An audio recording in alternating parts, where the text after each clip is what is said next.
Eto mga idol, sinabi ni Ryan Garcia na dapat umano'y magpasalamat sa kanya si Tank Davis na kung di nga raw dahil dito kay Ryan Garcia ay di nga raw mabibenta ang pay-per-view noong sila'y nagtuos sa ibabaw ng luna na pumalo ng mahigit 1 milyon. Ang matindi pa nga dyan ay wala pa ring nakabura magpasa hanggang ngayon ang pay-per-view ng Ryan Garcia at Davis. Partida pa yan mga idol, hindi pa naging world champion itong si Ryan Garcia. Kaya dagdag banat pa nitong si Garcia na biniyayaan ng 30 milyon si Davis. Samantala mga idol, Rap Peñalosa, ayun nga po sa kanyang post ay natatawa na nga lang daw ito habang nababasa ang mga comments na ang tinutukoy nga po dito ni Peñalosa mga idol ay ang mga nag-comment sa Naoya Inoue at Tapales na halos iilan nga lang ang mga naniniwala na di kaya tudasin ng ating pambato na si Tapales itong si Naoya Inoue sa December 26. Para naman sa akin mga idol ay malay naman natin baka masilat itong si Naoya Inoue.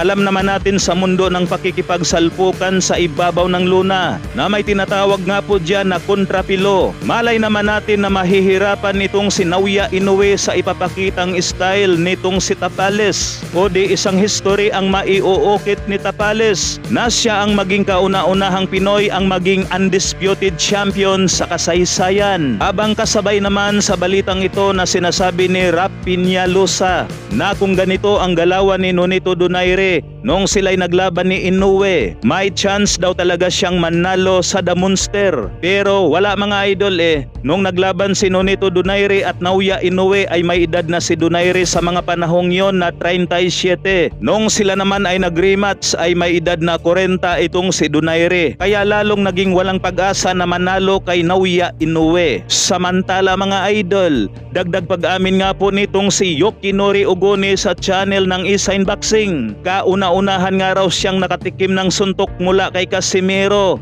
na naramdaman nga daw niya na yumanig ang kanyang utak.